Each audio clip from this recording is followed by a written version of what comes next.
So today we will talk about measuring instruments. As you can see here, this is a simple scale which you use to measure a length of a line, etc. Here are different scales. This is also a meter scale. It is 50 centimeters, so we call this half meter scale.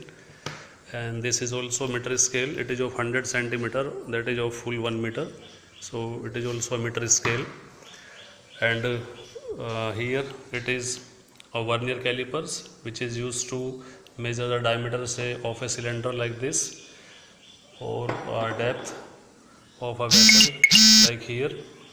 We will talking about their use. And here it is vernier calipers. It is vernier calipers. This is a screw gauge, which is used to measure the diameter of like a pin like this. So, and here it is spherometer. It is also a measuring instrument. It is used to measure the, say, height of some curved surface, or say depth, as you can see here. So this instrument is used. So now let us talk about them one by one. You can see this simple scale, and here are marks, as you can see. Say this is marked in one side. It has centimeter marks, which is divided into 10 parts. That is one little part, it is of 1 millimeter, and the other side it has marks which is for 1 to 12 inches. You can see here that it is 1 to 12 inches. So the smaller distance which an instrument can measure is called its least count. So the least count of this simple scale is 1 mm, or decimal 1 centimeter. Similarly, these all scales have the same scale, that is 1 centimeter is divided into 10 parts. So we can say that their least count is also 1 millimeter, as you can see here also. So this 1 centimeter is divided again into 10 parts. So its least count is also 0.1 centimeter or 1 millimeter. Okay.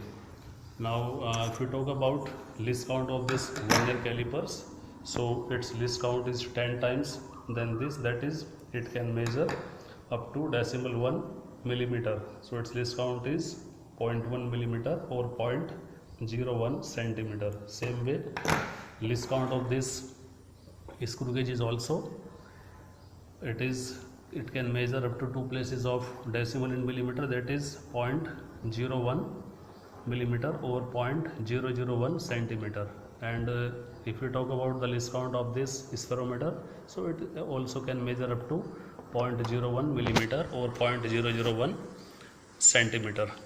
Now you have heard about zero error also. So what is the meaning of zero error? As you can see in this scale, that this scale is starting with 16, that is its some part is broken. So the scale is starting from 16. So in such case the instrument has positive error, right? That is, suppose we measure some length and it tells us 20 centimeter, then the actual length will be 20 minus this error, that is 20 minus 16, that is we have to subtract positive error. Same way, the instrument may have negative error also, that is if it is somewhere elongated, then it will have negative zero error, and negative zero error will be added at the end. Same way, you can see this vernier calipers. So how can we decide whether it having some error or not? You see the zero.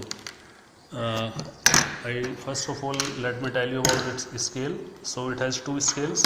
This one is called as main scale, and this one is called as vernier scale, right?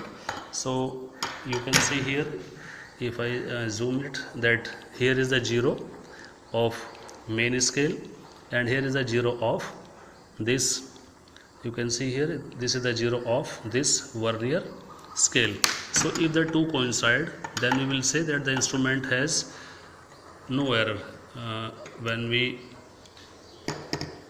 when the two jaw touch each other, and you can see that the 0 coincide with each other, that is 0 of main scale and 0 of vernier scale, they are coinciding with each other. So we can say that the instrument has no zero error. Now if the situation is like this, that is 0 of vernier, you can see it here, that is 0 of this vernier scale, it is not touching 0 of main scale, that is it is a little bit behind this, then we will say that it has positive zero error. Same way in this instrument, that is in screw gauge, if the two zeros coincide with each other, I can focus it here, you can see that its zero mark is here.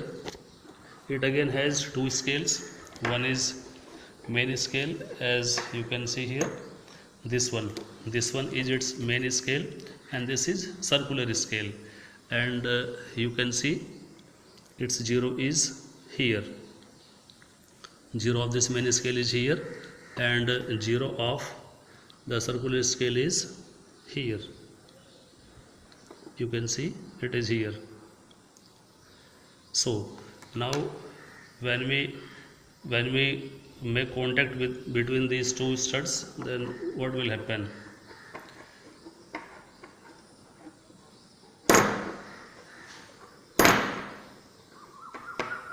And in this situation, if the two zeros coincide with each other, that is 0 of main scale and 0 circular scale, if they are in front of each other, then there will be no zero error. And if the situation is this, that 0 of circular scale, it is lag behind 0 of main scale, then there will be positive error. And if it overshoot, that is if the 0 of like this, you can see in this situation now that 0 of the circular scale, it has crossed the 0 of main scale. Now in this situation there will be negative zero error. So positive zero error is subtracted at the end, and negative zero error is added at the end. Same way here, you can see in this spectrometer, here this is the main scale and this is the circular scale. It has, if I zoom, this has 100 divisions marked over it here, and same way here you can see it's 0 of main scale, it is here, and same way you can see that 0 of this scale, it is here.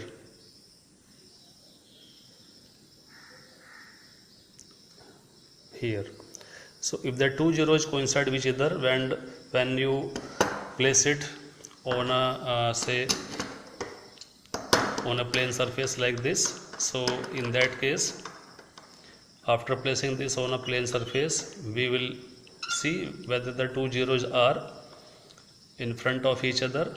If that is the situation, then there will be no zero error. And if the zero of this circular scale is overshoot the zero of main